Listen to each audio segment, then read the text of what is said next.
Welcome everyone to the Talk to Me United podcast, the podcast about Manchester United tactics. My name is Andy, and on the opposite side of the screen is Ollie. Manchester United 3, Villa 1, and a Friday night light draw. Bournemouth 2, United 2. What a up and down week. I think this is like the been going on for United for the past like 4 games now. But anyways, we are going to break down the goals from the two matches, and with Champions League in sight for next year, who do we need for the squad? Overall, with this another 50-50 week this past 2 games. Is Carrick the right guy? Are we going is Carrick the right man to lead the squad? Or should, United suck it up and find someone who with more experience? Other than that, we'll go from there. But Ollie, what are your thoughts? Yeah, so I think if we start off with the Villa game, right? 3-1.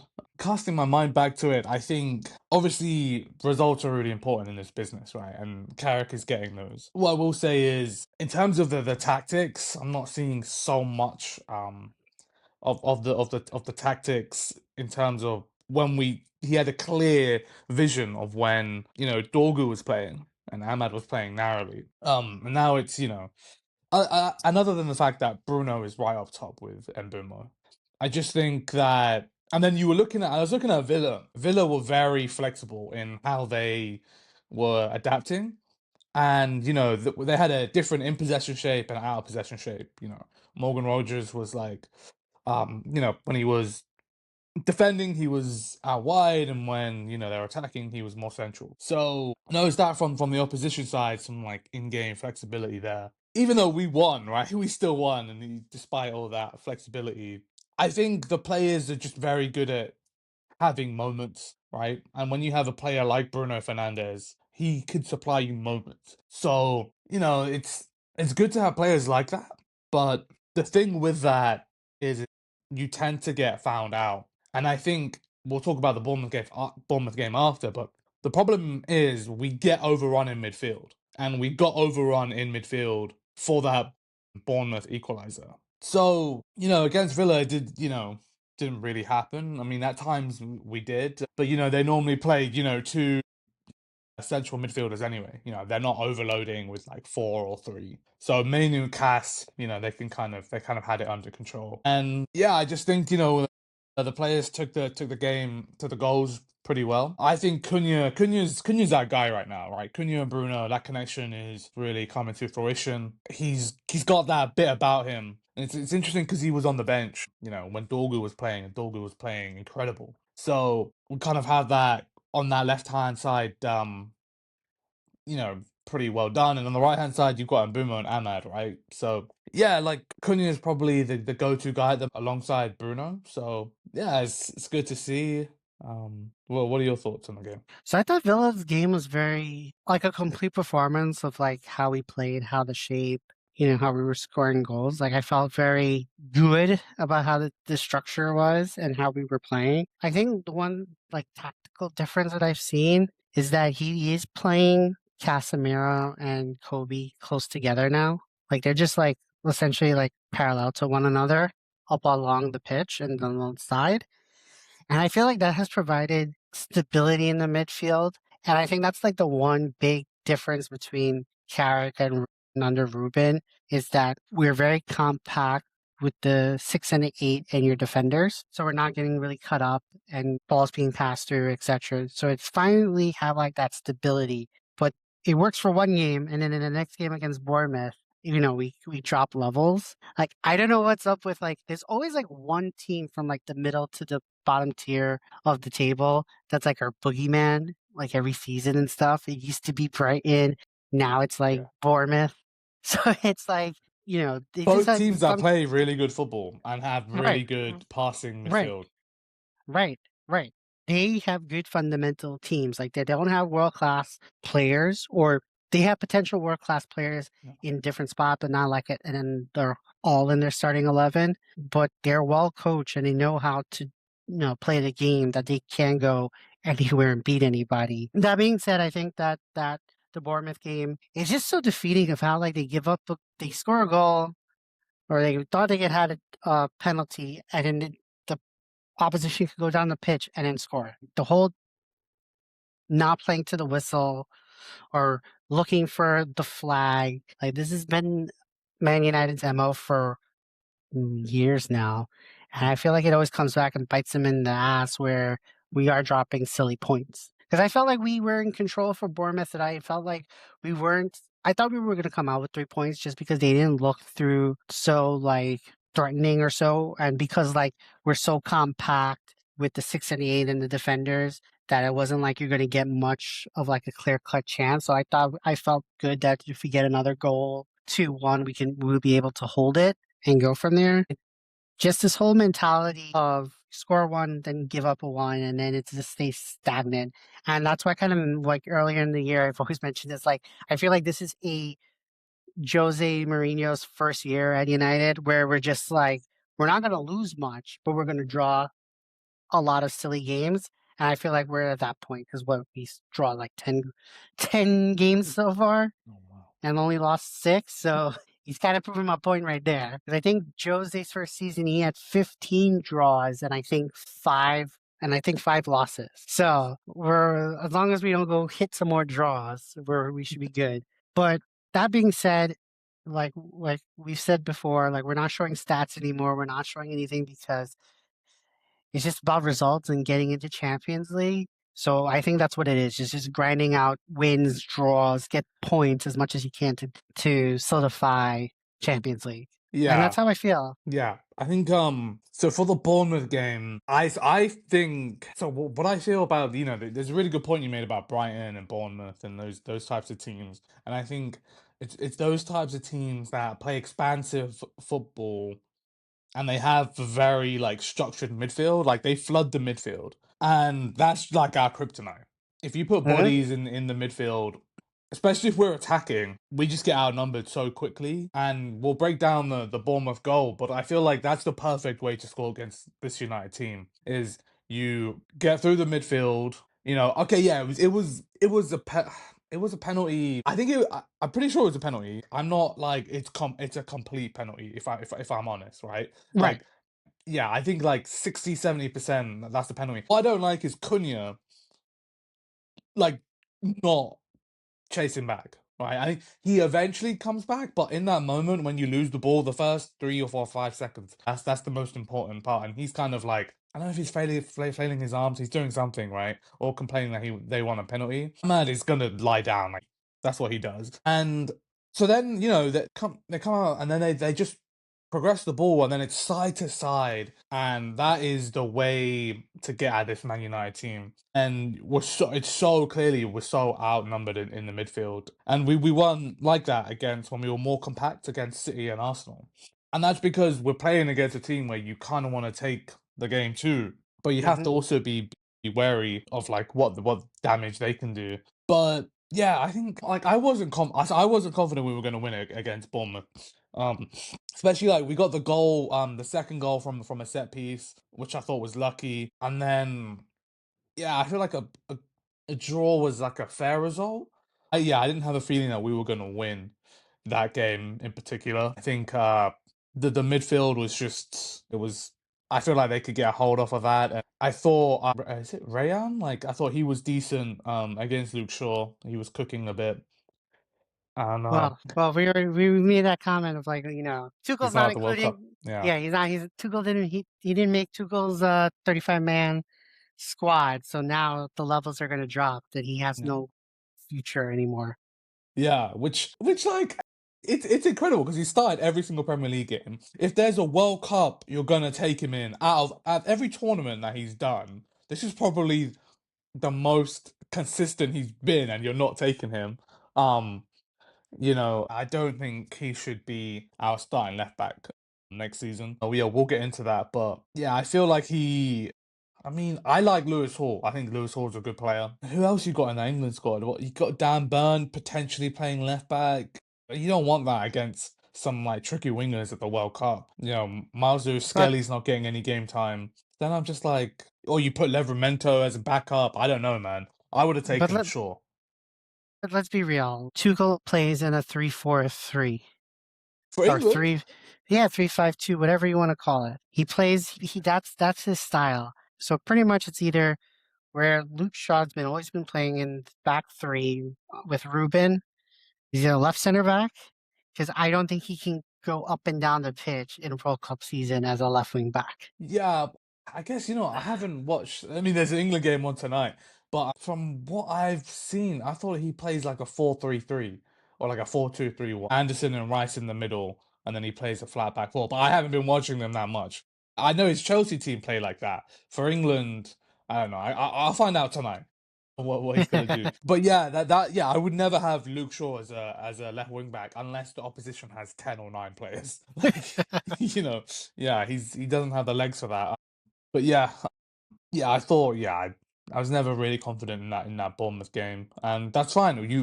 We got that draw, and what Liverpool lost and Chelsea drew or something. Like, Yeah, so yeah, pretty much we're pretty much in cruise control for third place. It's like it's ours to lose at this point. There's so much yeah. space I think between, three more even wins, yeah, and then we're done. Yeah, yeah, yeah, yeah, it's pretty much 10 points out of the next 7 games. So 10 out yeah, of 21 and we clinch Champions League and yeah. then money comes in the purse.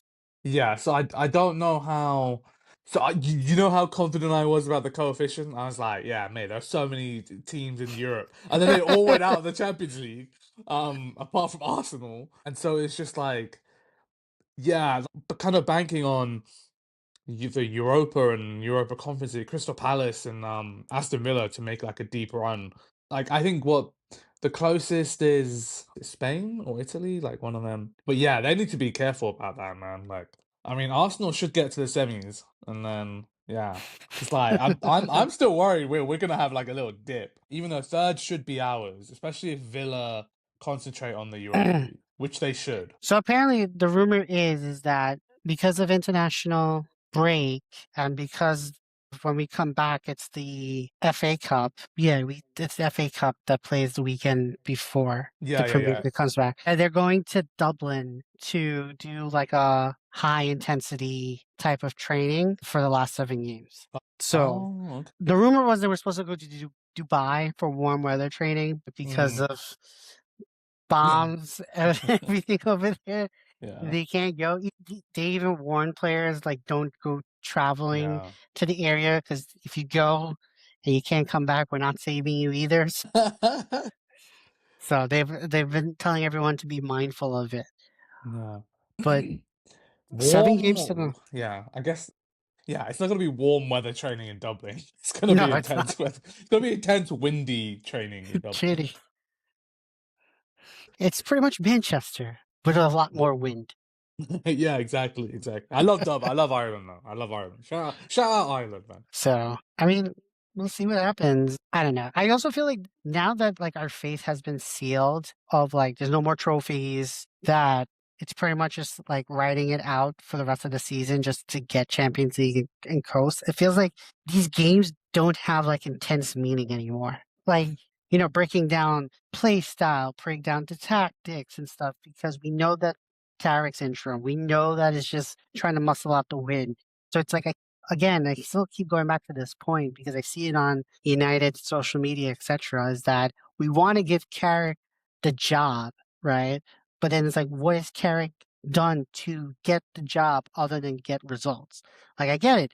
At the end of the day, the coach is supposed to, head coach, manager, whatever title United wants to give the future person, it's to get results, right? We are Yeah. getting it, but then it's like, how do we not fall into the trap of Ollie 2.0, where we got results, we gave him the job because of nostalgia, and then it comes out and we're getting beat. The only thing I can say is, and I hope is that the days of Pep, Arteta, Harambal, of being programmed and how to play, in Pacific zone style, etc., is going away. That maybe United's playing style of sitting back, hit you on a counter or so will be back in style, and then you can say find Carrick, or if we're going to still continue the lineage of Harambal robotic style, then you have to get somebody who's more competent with tactics and a style of play. Yeah, I think the zone thing is just it's just easier to coach, man, isn't it? It's just like it's more complex, but it's easier to structure. I don't think you rely on higher quality players to do that role. And you can just look at Arsenal, right? Like you can add all the quality in that team, but if that manager is saying you're just going to be playing in these zones and don't get out of your zone, like look at Declan Rice in that cup final, right? Like he should be balling out, but he was restricted. And I think Pep has a slightly different, like I don't know, because he kind of has a couple of really like flair players that's just like do what you like, and then like Shirky and stuff. But yeah, I think this zone style, I think it's here to probably stay. But you know what? I never saw set pieces coming back, man. I I'm so like I'm getting to the point where when we score set pieces, I'm just like this is annoying. And I completely agree. These games, I feel like and you know what? We are in a lucky position because we didn't see it coming that like we'd win all these games. So I think that's taken the pressure and the intensity out of the next games we have because we're in a really good position, right? So it's like if we gotten draws, then right now, like going into this last part of the season, these games would be a lot more intense because we would be around fifth. But we've done so well and like the other teams have kind of dropped off. And we've done well unexpectedly. So that's kind of taken that pressure off. So I definitely think that the players are a bit more relaxed, right? I think apart from like Cass, I think Cunha is more relaxed. That's why he's playing better, and Bumo, I feel like he almost needs a bit more pressure to perform better. So like in the early part of the season when you need results, he was playing better. But yeah, I just think this team's it's it's in a good place, but it's just like go and do whatever, right? It's like stay in your shape and then attack how you want to attack with freedom and things like that. So, which is quite funny because now that kind of leads into a good segue to like what Harry Maguire said on England duty about Ruben. He was pretty much saying that how it just didn't work with them, like the formation and stuff couldn't click, and now they're having more fun. But again, he's not trashing Ruben. I think he said like, Ruben's a good guy. He'll be a successful manager. It just did not work for United. And that's fair, his opinion and, the results kind of meant, said it that way.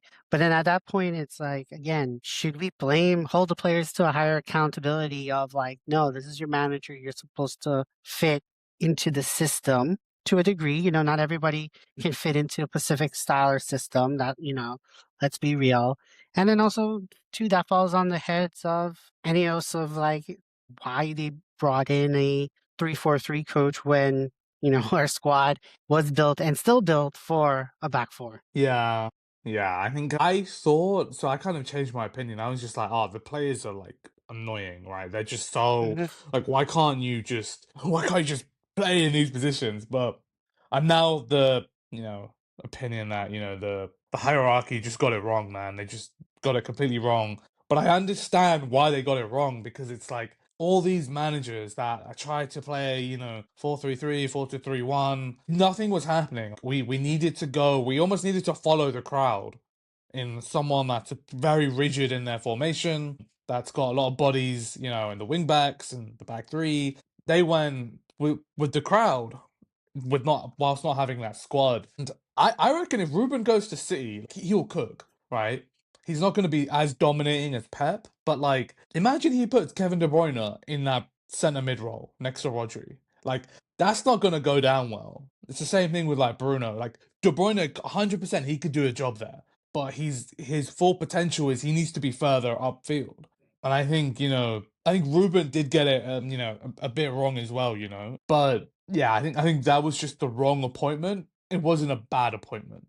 I think yeah, it was just like incorrect. And with Ruben left. He left at what were we, sixth or something? Like Right. he did a decent job, and I think he's gonna feel hard done by. Obviously, like we've broken it down.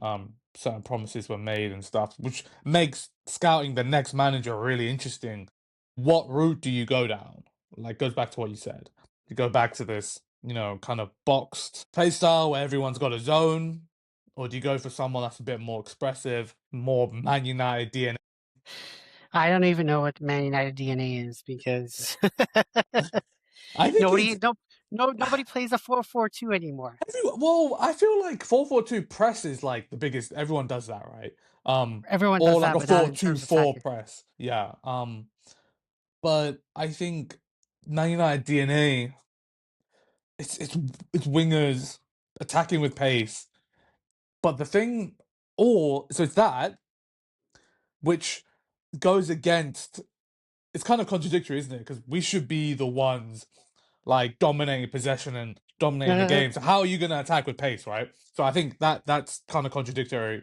Then the other thing is it's just relentless pressure. And what kind of reminded me of that was that City Arsenal game in the final before City scored those two goals. That was like that kind of reminded me of like Ferguson era back at Old Trafford. Like when if the game's 0-0 or 1-0, just relentless. Like Arsenal was so boxed in, and man, that City were unbelievable. That kind of reminded me of like Ferguson days, except obviously City it's like a lot more passes, right? But I think that's the other side of the Man United DNA. It's just relentless pressure on the opposition. We don't really have like a other than like long switches from Paul Scholes. I don't really see like a midfield play style, and I think reflecting on like the past 10 years, that's been our downfall. And like we should definitely get into like discussion about our midfield. I think it's like the hottest topic like out there, right? But I just don't think Man United have like Scholes and Roy Keane, like that era's been gone. Then you You've had got Carrick. Carrick, and then it's just like we've not really had an enforcer like Roy Keane, and we need that in the team. We also need a bit of pace. We need a bit of guile, a little bit of everything. So yeah, we need to implement a new midfield style because the attack is there, the defense is decent. So this next piece of the puzzle is gonna determine what we're gonna do in the next couple of seasons. Yeah, no, I totally agree. And I think also too, this kind of all lines into like who's our manager, what is the style they're going to play, because that kind of dictates, where you go out for recruitment, or even if it's not the manager, let's say it's Ineos, like what style are they going to impose? What style do they have in mind for the midfielder for a potential manager? Because we've discussed it in like the last show. It's like, do you go with 1-6, 2-8? Do you go with a 6, an 8, and then you're 10, like Bruno is right now? Flat three, flat midfield three. You know, one, one and twos. Six and eights hanging out together. Your advanced 10 up front. Then it's like I listening to you know, Carl and the team and Lori from The Athletic, they're like trying to find like who's the right midfield partner for Kobe. Or if you're to bench Kobe and you go for like Tenale and Baleba, for example, like those two can complement each other. Or I think I think Carl did say that you have Kobe in the 8, and then you have Elliot Anderson in the 6 to get the best out of Kobe there. Yeah, So it's like, yeah. Listen, I love Kobe. I think we got whatever happens to Bruno is gonna affect Kobe.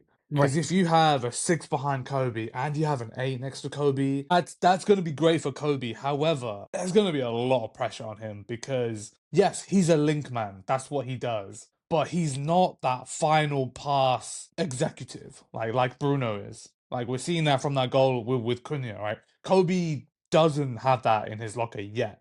We don't know what he has in his. We don't know if he's going to be a destroyer. It doesn't seem like he. Although he's getting slightly better, he's not going to be at the level of Cass. But like, Mhm. is he going to be running around? What is he like? He's kind of like a link man, and he kind of reminds me of. He's got more in his wheelhouse, but like Donny Van Der Beek, like Before it he ruined him. yeah, because but you know what? Even when he played for United, right, he was always 1-2 touches, and Right. he needs two other midfielders next to him because that's how he plays. And he, out of all the other Man United midfielders, even Bruno, 1-2, like he would only take two touches. It's all first time pass, and he had that in his locker. We just didn't have the right players around him. And at Ajax, he had like De Jong and like the other players around him, right? Like Ziyech coming in, Blind, and all these other like very kind of like technical players. But like Kobe and Anderson to me is I don't like that so much. I think you need another body in there, right? Tonali again, like if you had Belabor, Anderson, and Kobe, now I'm a bit more like, oh, okay. But again, for me, that's engine and like there's not enough guile in that. I still don't think Anderson's not like Bruno. Like of all the players I like Bruno, it's Wharton. Wharton's that guy that can find that pass, that can split defenses. So but then I don't like Wharton next to Kobe, right? Because then I think that's way too much work for Beleva or Tonali. And then Bruno Guimaraes, right? He is he kind of reminds me of what Casemiro was at Real Madrid, except like in the Premier League, right? So I think if he was to go to La Liga, he'd be very similar to Cas, except I think he's got a better passing range. I think so. Bruno Guimaraes is one of these guys that like it's weird because since Tonali's come in, those two are like so similar, but they complement each other. Like one Right. stays and one goes, and like it's. I thought it wasn't gonna work, right? Because I think Tonali's like box to box. I think he's a bit like Declan Rice. Like you could play him as the six. I think he's good, but his best Like, output is box to box, right? Because he's got a good shot, he's got good vision, he's got a good work rate, he's strong, he's got a good tackle, he's really intelligent. Exactly everything that Declan Rice is. And like Bruno Guimaraes, like I think at times when he's sitting back, he can put a sliding tackle in. He's great at distributing the ball. And then when he's further up, my God, the passes he plays for Trippier, the passes he plays, like the like cutting through, eye of the needle passes, the weight of his pass. I think his passing has the potential to match Bruno Fernandez. So, and then I just question his mobility, but he's well, doing it for Newcastle. so a lot of people have pointed this out, and I've been thinking about it, is that he is 28, and Yeah, it's like, are we just repeating the same issue that we did with Cass? Because Cass is 33, 34. He came at 30 to United. So Bruno G is 2 years younger, but it's like we're following the same path of we're just getting him for like 2 years or whatever it may yeah, be, but it's not to set us up for long term. While you could get yeah. someone younger right now and go there. And Wouldn't he be cheaper though? I feel like he'd be cheaper. I still think Newcastle would want 60 to 70 for him. Yeah, I I mean know. that is, yeah, that is cheaper compared to like the Balevas of Tonali's the gonna world. be. Oh, I think Baleba will be cheaper. I think Tonali was gonna go for 100 plus. For me, Tonali is Declan Rice territory, right? He is pure quality. But I think if you get like a Baleba, then you can afford to get a Bruno G. I think yeah, I really like him, and I completely understand age. He's had a bad injury this season, but I'll let you finish. No, basically it's like we've only got three spots for the midfield, right? Three Yeah, spots in the midfield, and there's so many permutations, so many players you could put it, mix and match. But it's like, what do we want to get out of it? Like, what is our style? Who's going to be like that destroyer? Takes the ball out, like defends pretty well, spreads it either to the link man or to your wingers, attackers, like that. Then what do you want your link man to do? What do you want your eight to do? Box to box, play as a playmaker, like a deep line playmaker, just spreads the ball out. And then with Bruno, do you just leave him as well? Of course, he's insane in the advanced role, but if Bruno were to leave, either we push him out or he decides to leave for more money at Saudi Arabia, right? Then who do you take that place? Do you go out and get another 10 advanced midfielder, or do you just get another eight? Or you do two sixes and an eight, Like this is why it's like a conundrum yeah, of like what to do in the midfield. And we're linked to like everybody and their moms that it's hard to keep up of like, that name does actually sound good, but where he's gonna fit? Like what is his role? Like yeah. I have like views of like how they could all play, but I don't know what the style is of the manager or what the team wants to do in terms You of know what? midfield. It's almost like process of elimination at this point. It's like Right. this player might not be the best out of all these players, but he will fit in the most out of the most play styles, right? And I think if you were to do that, Kobe gets left out because Kobe is a very specific player that has potential. And I'm saying this, but this is based off of this season because we've not had that many games. If we had Champions League, we don't know, or Europa League, we don't know where Kobe would have been, right? Because I think he just needs he shouldn't be he's starting every game now because we've only got seven whatever games left, right?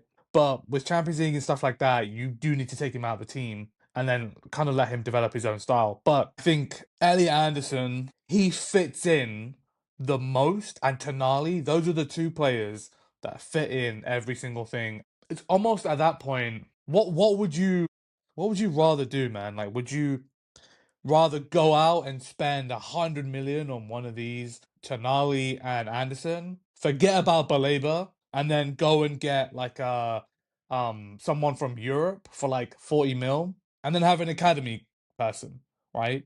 Then you've got four, right? So like, I think you get one of Tonali or Anderson, and then I think you're set for the next 3 years, 3 or 4 years. I would go for Anderson, right? So Actually, I I would don't know. disagree with you. No, I would disagree with you because I don't the the one player that I think that fits through any style, any permutation or so is Bleba. That's why his name Yeah, doesn't. I'm not. The more I'm not convinced on Belabor. Like I'm really like the more I see him. So his first of all, it's the mentality, right? Like Right. so, like Tonali's mentality is A1. He had the whole betting thing. He worked hard to get into the team. He's now balling like he's an absolute baller. Anderson got let go at Newcastle. Went to Forest. He's balling for a relegation team.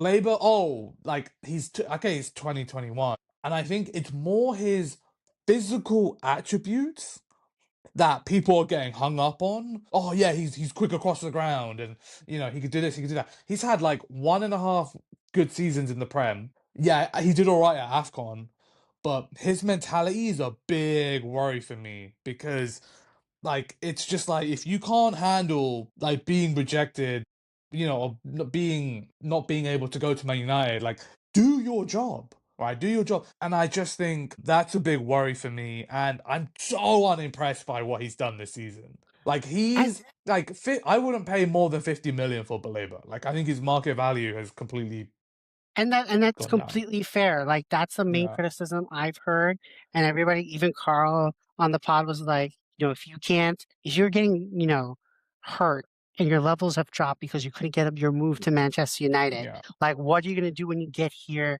eventually? Like what's gonna happen on Look the at side as a Isak. pressure? Look at So Isak. so that is fair criticism and things of that nature. And yes, would I had spent if Brian wants to give me Valeba for 75 plus, right? I'm not going to do Oh. that deal, right? I'm not going to do that deal. But in a deal, but let's say that he is available for like 50 mil plus some add-ons, right? I would do it, right? Because he's I still would do young that. enough. I don't think that's gonna Yeah, happen. I don't think it's gonna happen, but I think that the one player that fits in all the styles and all the permutations is Baleba, right? And I see what then you're saying there. I see what you're I saying. then, right, just put away the money, put away Yeah, money, yeah, exactly, put exactly. away money, put away the mentality and stuff. Like just pure of like what we envision the midfield to be and what we want to do. I think it's going to have to be Baleba, right? Yeah. Now, I used to think Anderson was the one because, he can play in the box to box role. He also, when we've done the games with Forest, he can play in the six with as a Casemiro type of role, right? He can do both. But now that there's an opportunity to get Tonale, right? I think you might have to go that because I think that just shows ambition. And a lot of people keeps mischaracterizing him as like he's going to be a six, right? Tonali can play as a six, but I Yeah. don't view him as a six. I kind of view He's a him fluid player. Yeah. right, flew box to box, can go up, can be a playmaker, whatever it be. Well, his goal yesterday for Italy, World Cup qualifier, he's on top of the box and scores from the top of it. Like he Yeah. has that goal threading ability. So that's where it feels like it's Baleba fits in anything. Then it is Tonali. I think if you get Tonali, then that makes Kobe a bench player, right? And then I would agree with you in terms of getting somebody from Europe, like a Stiller or the guy that we were linked to from Sevilla. Get him. But then if Bruno then goes, then you should then go get Anderson and Tonali. And I feel Oh, like that's that not gonna midfield. happen. That's never gonna That's not gonna happen. happen, but that midfield will be cooking. I think like That midfield would cook, yeah. realistically, and everything what we have right now, I think it's Baleba and Tonale, and then Yeah, somebody else from Europe. Like that would yeah. be my Without one with no A. money constraints, Right, I'd agree with that. I think Tonali is he's slightly older than Anderson, right? But I 25. think and Anderson's like 23, right? Yeah.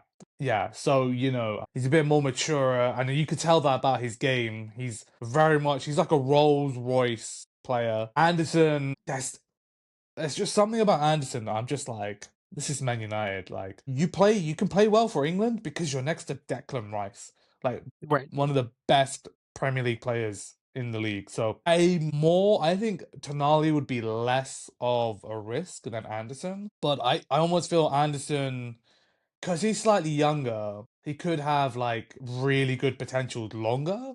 And I also think Anderson would have more loyalty to United than Tonali. Because, I can see Tonali doing really well for 3 or 4 years and then go to Madrid or go, to like one of the, best teams in the world, right? In Europe. But I guess, we shouldn't get hung up on things like that. But yeah, I think No, Tonali is more of a safe bet. And I think that you're right. It shows incredible ambition to go out and get him. I think Newcastle are going to demand so much. That's why I think like we might be in a position where we end up just having Bruno Guimaraes, right? Because I think he's going to be more affordable. And this is where money does come into it. But like, what would you rather have, right? And now I'm factoring in money. Baleba and Bruno Guimaraes, or Baleba, no, or Tonali and or Anderson with someone from Europe. Which first which one, one are you doing? The first one. Baleba and Bruno Guimaraes, right? And I Yeah, think that's what it's gonna come down to. It's gonna come down to the money, right? Like you either go and get 100+ million centre mid, and you're gonna have to get someone cheaper in Europe, right? Or you get two Premier League proven players that will total that same amount. And it's just like I don't mind having Bruno Guimaraes. I like him. He's not as pacey, but he's got a great weight of pass. He can get around the pitch, and he has that Brazilian. He's got that South American, fair. you know, you know, bite about him. And then you have Baleba as well, who's extremely mobile. And if you have someone that can take the ball off the half turn in Kobe, and that can progress the ball in Bruno Guimaraes, that's a good midfield. And then, yeah, it just depends on what Bruno Fernandes is going to do. Look, I don't think we're going to get a lot of money for Bruno Fernandes. I think probably get 50 million for him. Right? Yeah. 75. I No, think I they don't think these Saudi clubs, they're not he's got what, a year left on his contract plus one. That these Saudi clubs, they're not stupid. Like they'll be stupid with wages, but like what's it? Fabinho costs like 20-30 mil, right? Nothing. Like Fabinho is he was a world class CDM at that point. But yeah, the Saudi clubs, they're not like stupid like that. I don't Bruno is a 75 million pound player, but his contract situation. No, I don't see us getting 75 for him. I see like 50. That's my opinion. fair enough. Yeah, So, I think we've beat it with a dead horse with regards to the midfield. But just looking ahead some of the other spots, we do need a left back. We do need a left yeah. winger. Do we need a left I winger? don't know. Yeah, because there's no quality there. Or no, No, sorry, there's no depth. There's no no. You depth got per se. Cunha and you got Dorgu. Yeah, but there's too much noise with the winger from Leipzig. RB Leipzig. I do like. I Yeah, think he's very. and he does play. I've seen him at Afcon. Like I saw him Yes, live. He's right. very explosive, but he is a little bit like Garnacho. He kind of gets caught in one or two minds, and against a low block, I don't really like. I'd rather against a low block, I'd play Dorgu because at Mhm. least you can cross in on your left foot. He is extremely explosive. Yeah, I think he's against a low block. He gets kind of unstuck, but he's so young. He's like, what is he, 20? Yeah, Yeah. Yeah, 2021. So, and then I think from left back, I do like Dofu from West Ham. Juve. Yeah, Juve. That's Juve, bro. Dude, I rate him. I rate him highly. Like I think he's got a great delivery. He's got great work rate. I think he'll cost like at least 40 mil, though. 40, 50. I don't know, man. that sounds about right. Yeah. United tax. And then, there is, oh, what's his name? Miles Lewis Skelly. Yeah, his camp is the Listen. one. Who reached out to United Listen, because I would sign him. I would sign him. But again, this goes back to what kind of coach you're gonna have. Because if we get Lewis Skelly, you can rethink your midfield. You can say, look, we don't need. I don't know. He just changes the game, man. Because when that brother comes into midfield and like you can play a back three, right? You can have Diogo Dallo, whoever's at right back, slot in as that third centre back, play him in the midfield, and you could play Baleba next to him. Like I think he could unlock Kobe because he's very progressive with his passes. He can also run with the ball. He's just so difficult to get off the ball. His lower center of gravity is incredible. The way he threads passes on the side is so good. So like I think he completely changes your play style. As an out and out left back, no. I don't think he wants to play there. I don't think he wants to play there. He wants to be like an inverted left back well, if we or a get like a, midfielder. I mean, hey, if we get like a 4-3-3 coach or a 4-2-3-1 coach who inverts his fullbacks, or at least one of them, cooking. Yeah. Put Dorgu at left wing or left mid. Mm-hmm. Him and Marzo Skelly are cooking. You got two natural left footers there. And Dorgu has the legs to cover and Baleba will have the legs to cover. I think with Marzo Skelly, you just need players that can cover him because he is susceptible to making mistakes. Blues for six, yeah. Dude, I love watching him. I love watching him. I love watching Wanyeri. I think they're two ballers. And if we could get, I have a friend who like is obsessed with Marcelo Skelly. He's an Arsenal fan.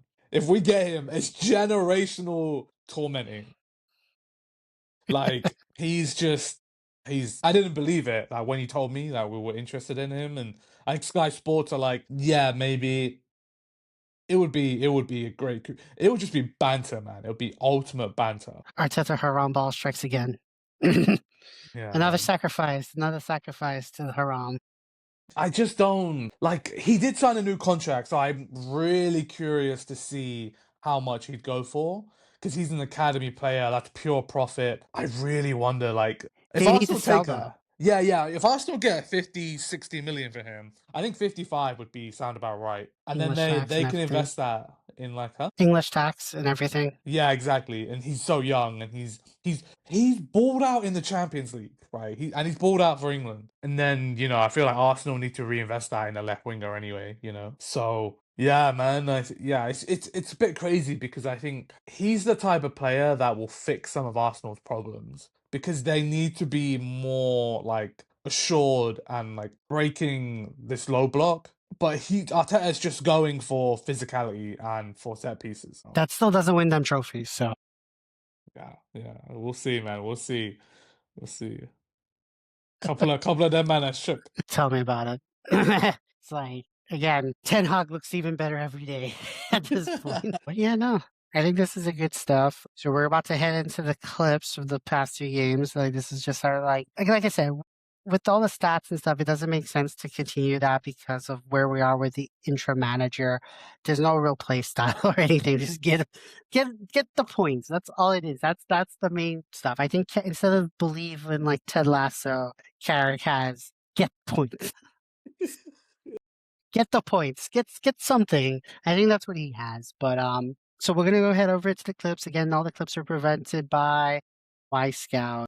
This is the set piece that I'm gonna break down, which I don't normally do. But if you look at Ahmad, I think he's with Dignia there, and Ahmad's gonna make a movement towards the corner flag, which is gonna then allow Casemiro to make a movement. And he's right in the center of the goal right now. He's using Kobe there as a shield. So Casemiro is gonna make that run to the near post, and Ahmad is gonna drag Digne out. And when this ball comes in, Ahmad makes that movement. Casemiro comes around the front, and that's a great header. And that's what Uncle Cass gives you. You know, he does gives you goals, gives you experience, gives you know-how. Might not give you legs, but he gives you all these other attributes. And when we are looking for a midfielder, you know, that is something to look at. But yeah, that's one of the set pieces I've broken down for you guys. World's gonna end. Man's not hot here.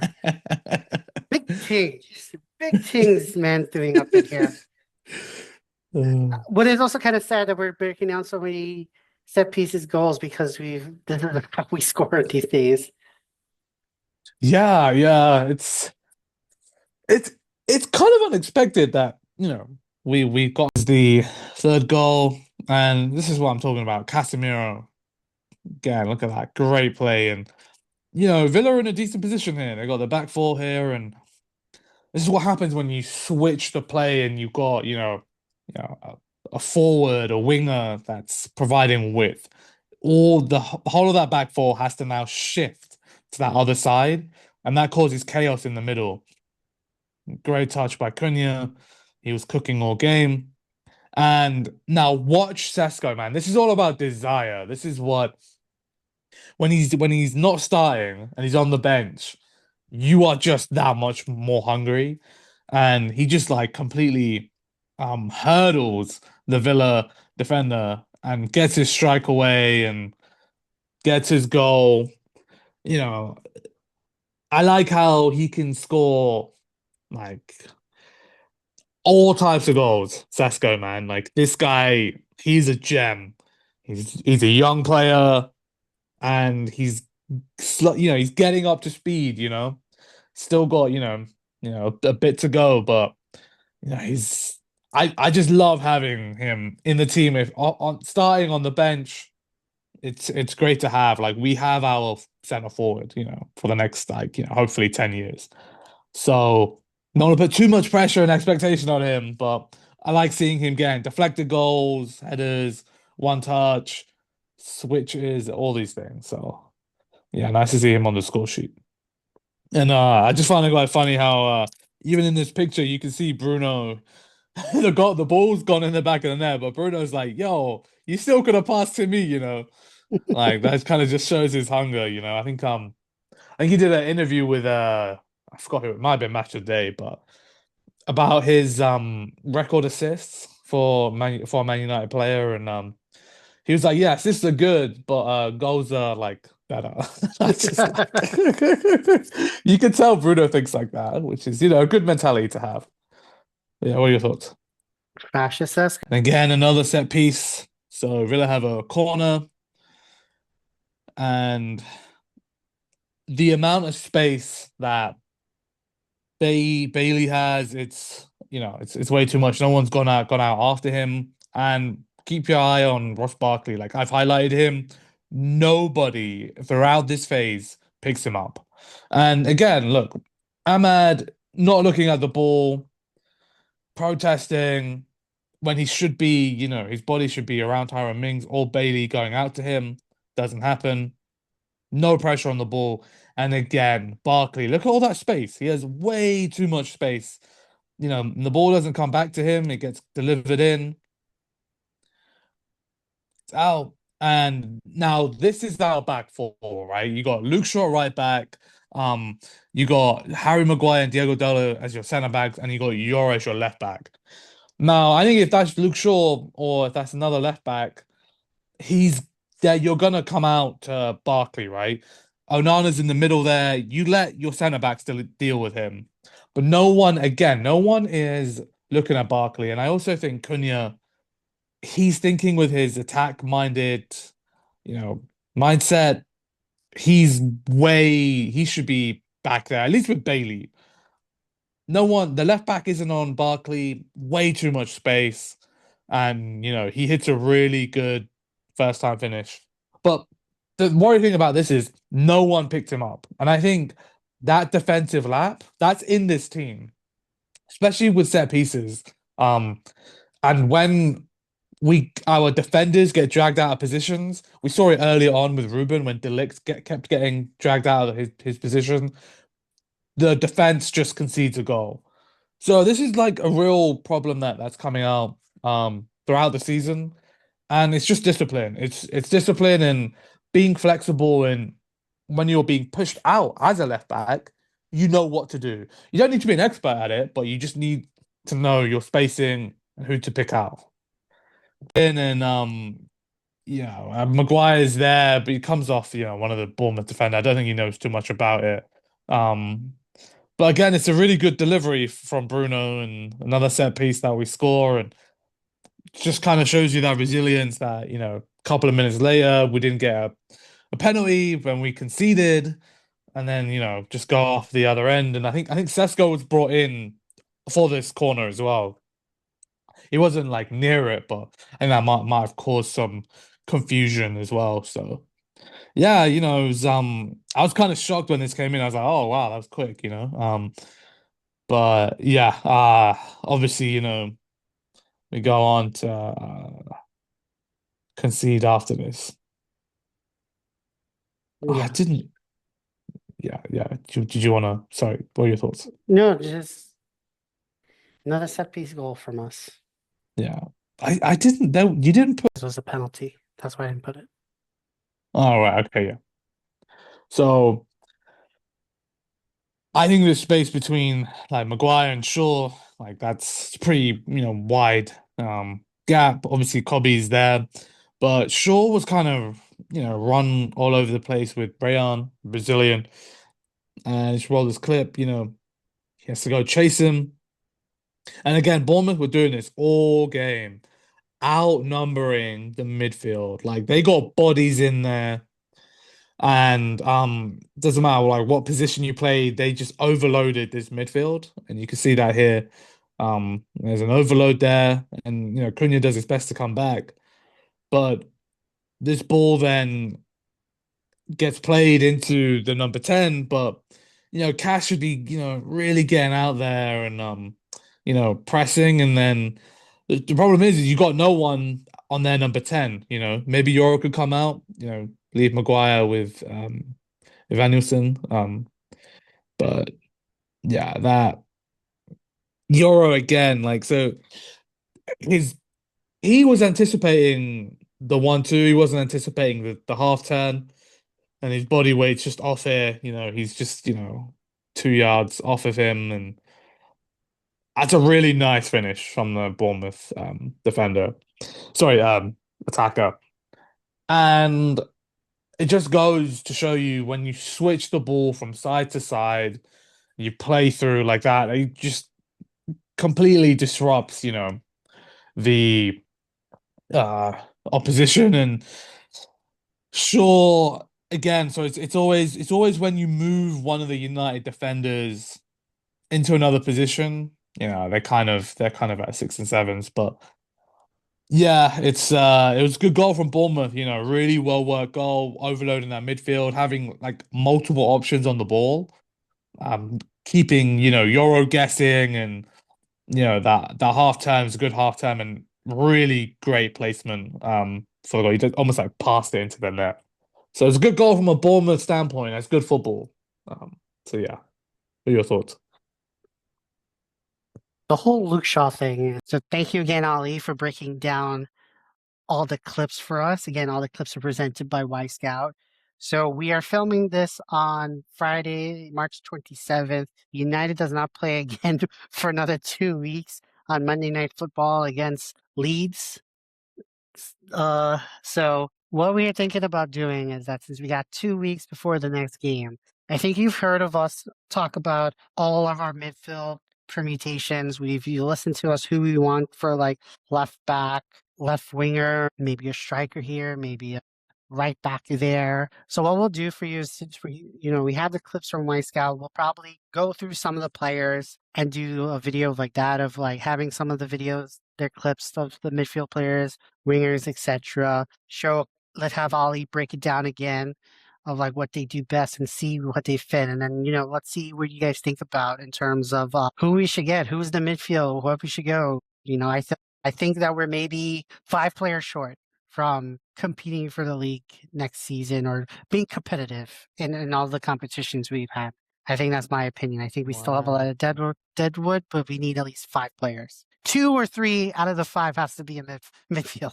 Yeah, yeah. I think we're three. I think we're 3 or 4 starters, and then 1 or 2 squad. Yeah, No, yeah, and hey, that still equals to 5 players. yeah, yeah, yeah, yeah, yeah. But like, yeah, it's crazy to think. Yeah, we're not that far off. So again, if you're new to the channel, like, subscribe, we see the comments on social media. We're keeping up in engagement and stuff. So yeah, let us know if you like any of the content, anything you want to see we should do better. But, again, Ali, it was a pleasure talking about this and breaking down these 2 games. We'll catch you guys on the flip side.